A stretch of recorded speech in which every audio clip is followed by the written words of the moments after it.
May 25, 2026, Shanghai. While the world's eyes were still fixed on the twilight of Moore's law, a Chinese tech giant dropped a bombshell at an IEEE conference. A new law, named with a Chinese character tau and symbolized by the Greek letter T, was born. It replaces geometric shrinking with temporal shrinking and challenges the last 60 years of the chip industry's playbook in one sentence. We don't compete by making transistors smaller, we compete by making signals faster. The essence of Moore's law is faster functions and more of them. For decades, shrinking in space gave us shrinking in time. But when the returns of spatial scaling diminish, can we instead optimize time directly? This is not a simple technology iteration. It's a paradigm shift from physics to systems, from transistors to data centers, from China to the world. The ripples of the Tau law are already spreading across every dimension. In the next 14 minutes, we trace them all. To understand the Tau law, you must first understand what it seeks to replace. In 1965, Gordon Moore predicted that the number of transistors on a chip would double roughly every 2 years. What began as a mere observation became the iron rule of the semiconductor industry for 6 decades. The logic was simple and powerful. Make transistors smaller, pack more of them in the same area, get more performance at lower cost.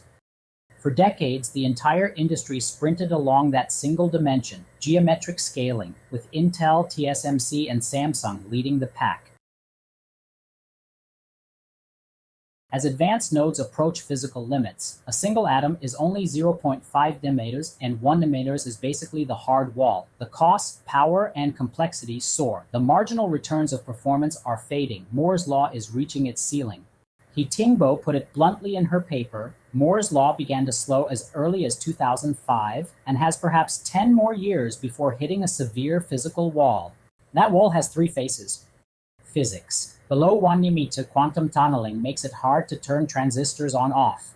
Economics. A 3 nanometer fab costs nearly $20 billion. Only a handful of players can afford it. Monopoly. EUV lithography is locked inside a very few companies, and for Chinese companies like Huawei, that door is nearly closed. Tingbo's words sting. Besides the physical limit, Huawei hit this wall earlier than our peers because of sanctions. That is the birthplace of the Tau law. As silicon nodes enter the sub-nanometer era, the geometric shrinking path is facing severe physical and economic challenges. But under pressure, Tingbo had a different reaction. Under pressure, I suddenly realized the essence of Moore's law was never making things smaller. It was the benefits of shrinking, faster switching, and shorter signal travel. That shift in perception unlocked the answer. Instead of obsessing over geometric shrinking, aim directly at temporal shrinking. That idea became the seed of the Tau law. So what is the Tau law? In physics and electronics, TAU usually stands for time constant, how long it takes a signal to switch from one state to another. The faster the switch, the faster the chip. That sounds simple, but turning it into practice is a massive systems engineering challenge.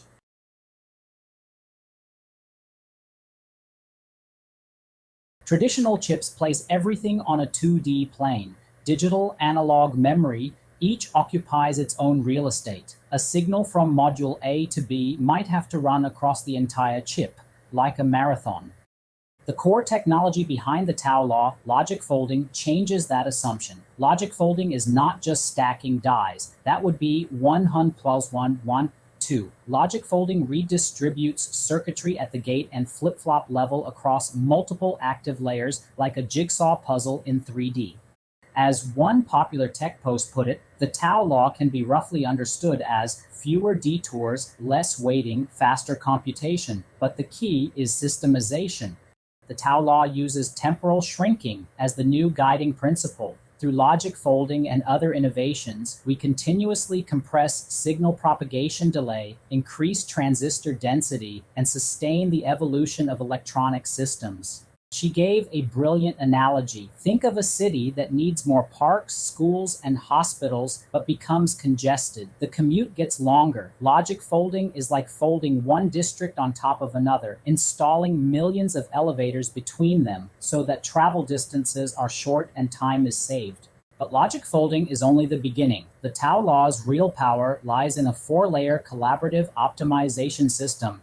Tingbo's paper laid out the whole stack. Device layer, optimize transistor and interconnect resistance capacitance, minimize the physical time constant T. Circuit layer, use logic folding to break planar constraints, dramatically shorten critical path wiring. Chip layer, software, architecture, chip, co-design, fine-grained control of instruction and data flows based on real workloads. System layer, define the link bus, a unified memory addressing interconnect that cuts system communication latency. This stack gives four different groups: process engineers, circuit designers, architects, system engineers, a shared goal, and a common language. T becomes the spinal cord. Some will ask, wait, Intel and TSMC are also stacking dies. Apple uses system in package. What's so new? True, the whole industry is looking beyond pure geometry scaling, but the Tao law's uniqueness is a unified theoretical framework with T as the central metric. Mass production empirical data, 381 chips over 6 years. That's the difference between a scattered set of techniques and a new law. A law without evidence is just a slide deck. The Tao law is not a PPT law cooked up for a launch event. It was forged over 6 years, tens of billions of yuan in R&D, and 381 mass-produced chips. 7 years ago, Huawei created the Moye Task Force. The name comes from a legend. To forge the legendary swords Ganjiang and Moye, the smith offered his own life. This task force had tens of thousands of people. During Huawei's hardest years, those engineers worked day and night on EDA tools, redrawing circuits, redesigning architectures, optimizing packaging. No EUV? Then we use design to compensate for process. That is the soul of the Tao law. 6 years, 381 chips, covering communications, computing, terminals, from 5G base stations to AI servers, from autonomous driving domain controllers to flagship phones, and these chips brought Huawei's most important products back to customers.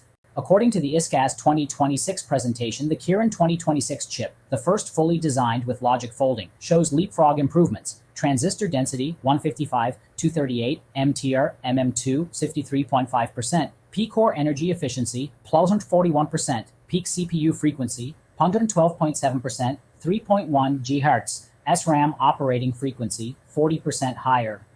This is not catching up. This is grade skipping. Tingbo's roadmap goes further. By 2031, the transistor density of a Tao law-based high-end chip will equal that of a 1.4 nanometers conventional process. Does that mean Huawei has 1.4 nanometer? No, and they don't claim that. But under the constraint of no access to leading-edge lithography, systems-level innovation has closed the performance gap. That is the hard power of the Tao law. A new paradigm-spanning device, circuit, chip, and system will not stay quietly in the lab. It will ripple across the entire industry. We examine 7 dimensions.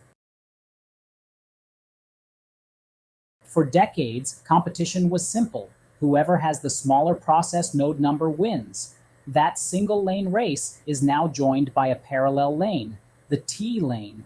A Chinese industry commentator said, "The Tao law jumps out of the long Western-dominated node race and opens a brand new breakthrough path for those blocked from EUV." For years, the U.S. small yard, high fence strategy tried to lock China out of advanced chips. Many believed the industry was dead. The Tao law offers a different answer. As the paper commentator wrote, it buys precious time for domestic lithography to catch up and proves that high performance can be built on mature nodes through system-level co-design. That said, the Tao law cannot completely erase the process gap, especially for massive AI training chips. There are still hard bones to chew, but the direction is clear. The entire chain used to focus investment on one-point lithography.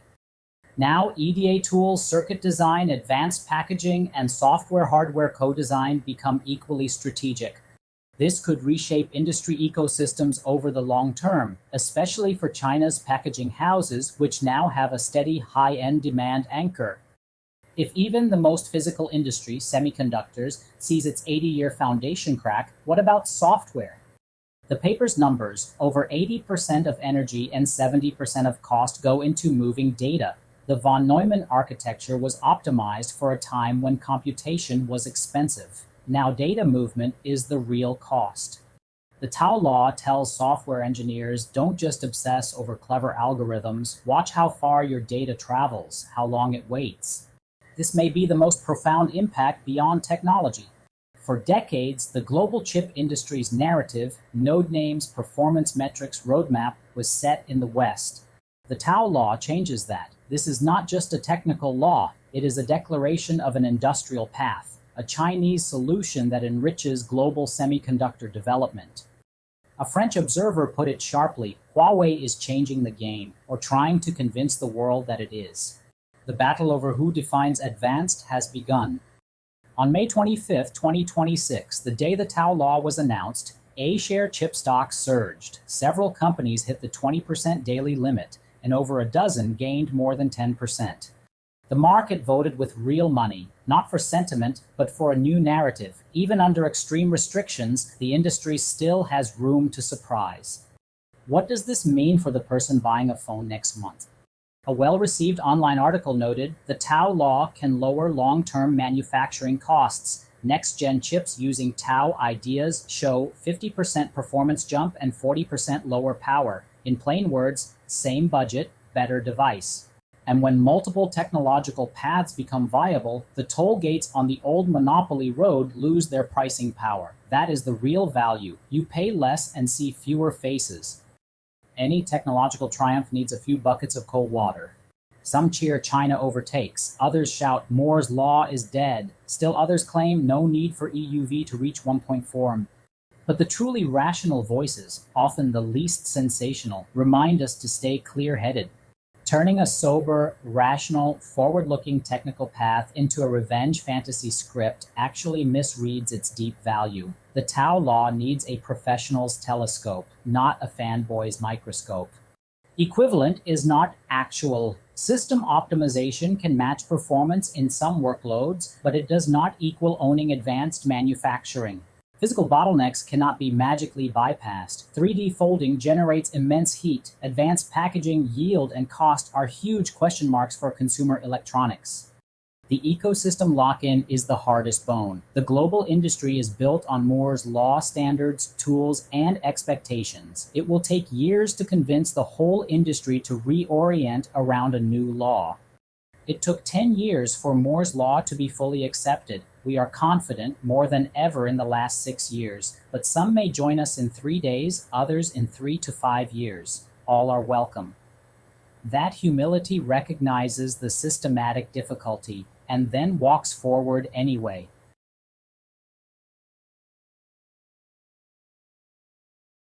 In 2026, no one can say for sure whether the Tao law will become the next chip Bible. But Tingbo has infused this 30-year, 4-layer master plan with an epic sense of tragic resolve.